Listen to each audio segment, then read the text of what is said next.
Haunting memories, scented memories. These 3 fragrances changed my life in some way. What are yours? Cue the intro.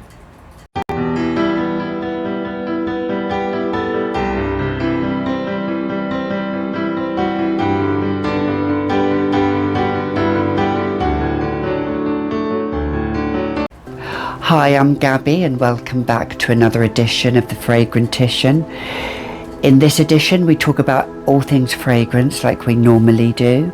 If you do like my channel, don't forget to like, comment and subscribe. Subscribing means the world to me as I'm continuing on my world of fragrance and journey into this fragrance life. So in today's video I'm actually going to be doing my very first perfume tag, and I'm not sure if it's been done before, but in this tag I'm going to tag certain people that I'll link down below, and if you want to you can participate, and if you don't want to you don't have to. It's fine, I completely understand. These memories and these scents that are associated with my memories are memories that are haunting fragrances, that are memories that leave a lasting impression on my life, and I'd like you to do the same. I'd like you to leave and talk about your memories and your scents that have made a lasting impression on your life. What 3 scents, or more than 3 scents, have you used in your life that have in some way changed even how you think about life? Your perceptions. I know this seems quite deep, I know. I'm going to try and make this quite light-hearted. You know me, I always make my videos light-hearted. I try not to go too deep. I'm actually a person, when I talk about deep issues, I try and look on the bright side, the funny side of things, and that's my way of deflecting from it, I suppose. But anyway, here we go. So the first scent I'm going to talk about is, I'm going to hop straight into it.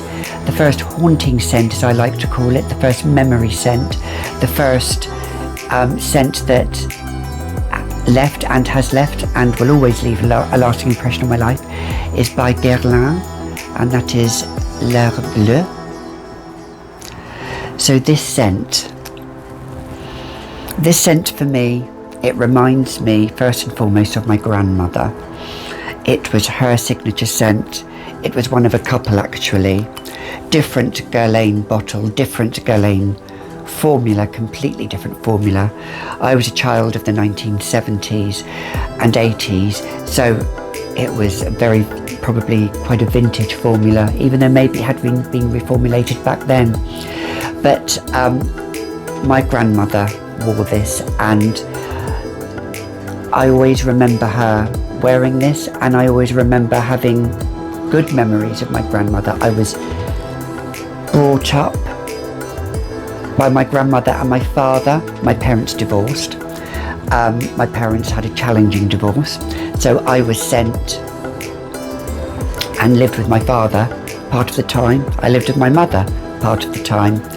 But the memories that I have with my father and my grandmother are beautiful, and Guerlain, L'Heure Bleue, it is quite a melancholic fragrance. I will list the notes up above like I always do, but for me, this fragrance, it evokes childhood memories, it evokes happy memories, it evokes bittersweet happy memories.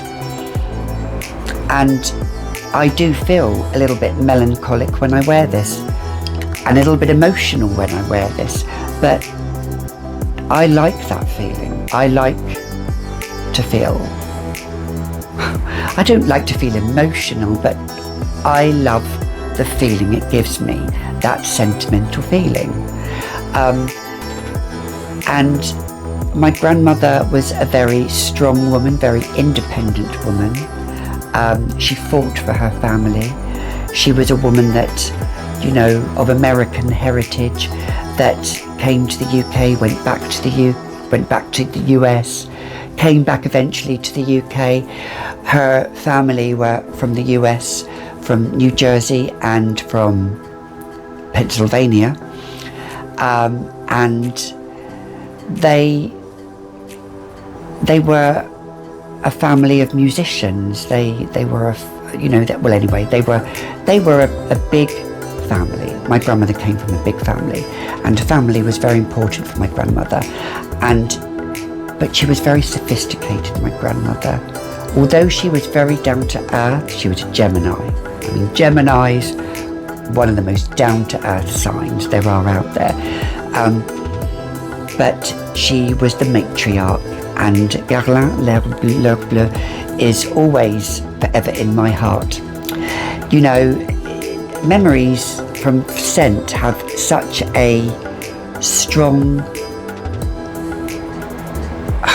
you know, when you smell a scent, sometimes it can immediately transport you to a certain point in time. And I remember as a small child cuddling my grandmother and smelling this, you know, the powderiness, the coziness, the sad life she had, but the life that she celebrated, and she lived a long and fruitful life. So that's L'heure bleue by Guerlain. The next fragrance that I'm going to talk about is a fragrance. I'll fast forward a little bit to my college years, to 1920. I was completely lost, completely downtrodden, I didn't know where I was going in life, what I wanted. I still don't know what I want in life. What do we want from life except love? And to be loved and to love. I mean, that's the most important thing. But when you're 19, 20 years old, you know, you think life owes you something. Well, I certainly did when I was 19 or 20, you know, those late teenage years. And this fragrance that I'm going to talk about, it transitioned me. It actually, and when I say transitioned, it helped me become me. And it came out in 1992 by Thierry Mugler, Angel. Yes, this is a reformulated version, and I'm wearing this today. This fragrance, gourmand, first of its kind, patchouli bomb, fruits, berries, vanilla, cacao, you name it, it's in there. Although it's been reformulated, it's still very strong. And I have a love-hate relationship with this, but I feel guilty for wearing this. I think that's what it is, because it's quite polarizing, like Alien is. But why should I feel guilty? Because it's part of me, it's part of my DNA. It's who I became, it's who Gabby became. And I said goodbye to a part of my life. It opened a new part of my life through the mid-90s to the late 90s. I wore this on and off as my signature. I even wore this on my wedding day 20 years ago. A little bit of it, I didn't wear too much. But I've got an itchy nose, I always do from smelling fragrance. But it's a bittersweet fragrance. It's a fragrance that when I smell, I do immediately, it does take me back to my early 20s, when I lived life to the max, left home, lived abroad, did lots of silly things as we do. Well, I did lots of silly things. Drifted from job to job, drifted from boyfriend to boyfriend and girlfriend to girlfriend, because I'm quite gender fluid.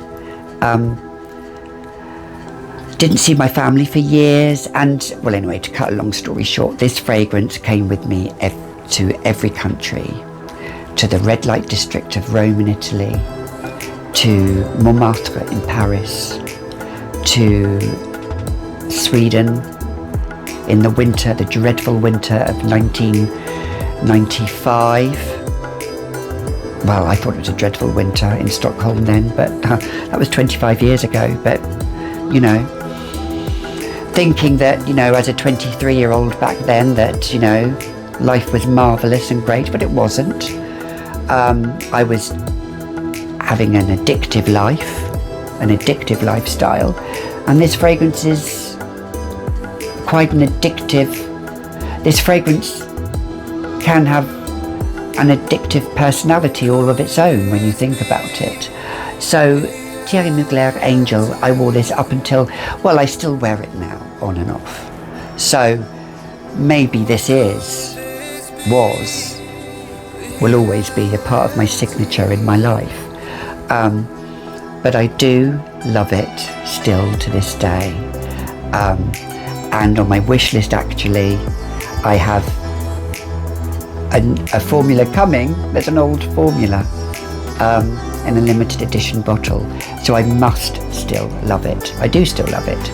You know, it's an unapologetic fragrance, and I'm unapologetic. I did what I did to survive. You know, I didn't see my mother for years. When my mother then saw me, it was a strained relationship. My father stuck by me. But there we go. That's another story. So that's Angel by Thierry Mugler. So the last fragrance I'm going to talk about is not much after that, actually. To the year 1999, 2000, I met my now husband. Summer of 99, I used to do a lot of dancing. I still enjoy dancing. And I met my husband through doing jive dancing, ballroom dancing, that kind of thing. And at that time, I was wearing this fragrance, DKNY Women. This is the fragrance that I was wearing, and I still do wear. Now, this fragrance was, you know, still is a big part of my life. This is the #1 fragrance that my husband loves out of all of my fragrances, even above Opium, the dreaded Opium that I've talked about, and Obsession, which I do have that in my collection. But this one, I've bought it again, but as you can see, I've not used it. I've had it several years now, and I've hardly used it. Maybe I should reuse it again, because much to my husband's chagrin, I don't. But I met my husband, well, before we married. I had a job to go to in France. Cut a long story short, I left him hanging, literally, at Waterloo Station on that cold February day in 2000. I had this with me. And I lasted 6 weeks in France. Why? Because I realised I loved him. I realised I was in love. I realised to this day I'm still in love with him after 20 years of marriage. I came back to Waterloo Station. He was there with flowers to greet me and proposed to me. And I said yes. And we were married in July 2000.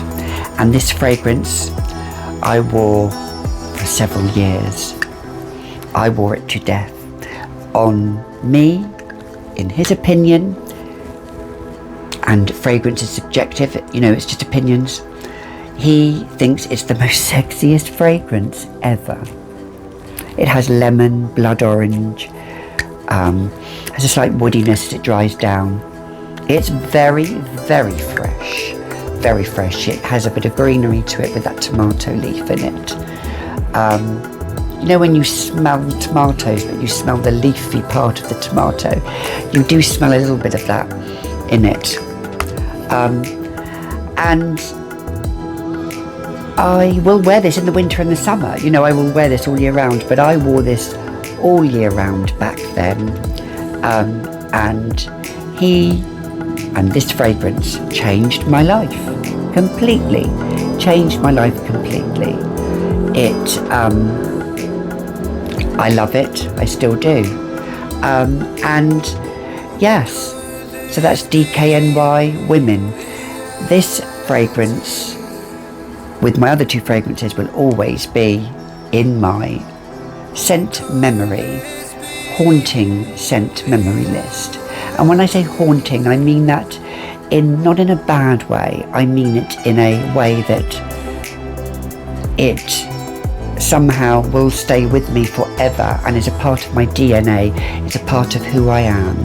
It's a part of who I was, who I am now, and who I will become, because we are always ever changing, ever evolving, always learning, always striving to be a good person. You know, I've always had inner demons, and these 3 fragrances have helped me overcome some way my inner demons and my past,